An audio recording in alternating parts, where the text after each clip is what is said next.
In 2001, a real-world exercise tested the emergency response to a bioterror attack on the continental United States. The operation was called Dark Winter.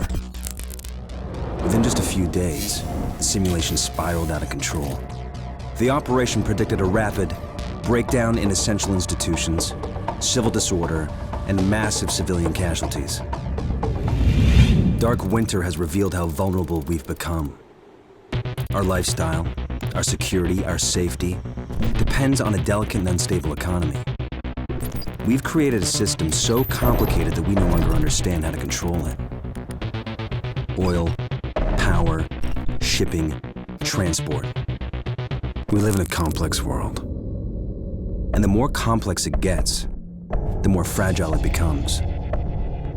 The system is built on a global supply chain that gets things where they're needed, just in time. We've created a house of cards. Remove just one, and everything falls apart.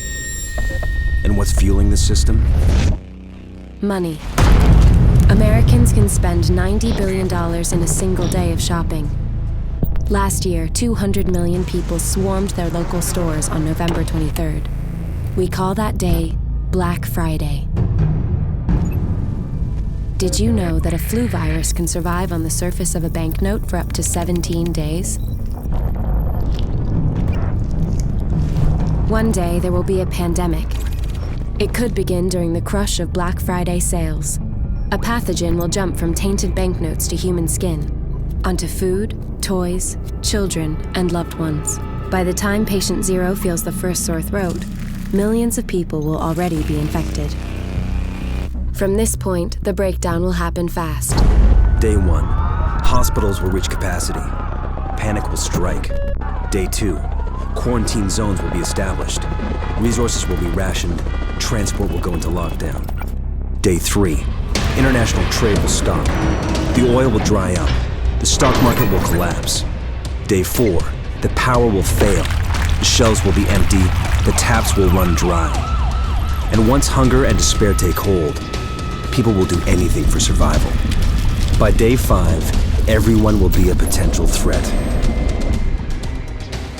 In 2007, a new presidential directive was signed quietly into law.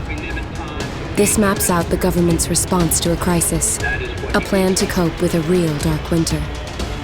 It is known as Directive 51. There are rumors of shadow agencies, sleeper cells, covert agents, but nothing can be confirmed. Our complex world is primed for breakdown. And once the chaos strikes, there won't be resources to save us all.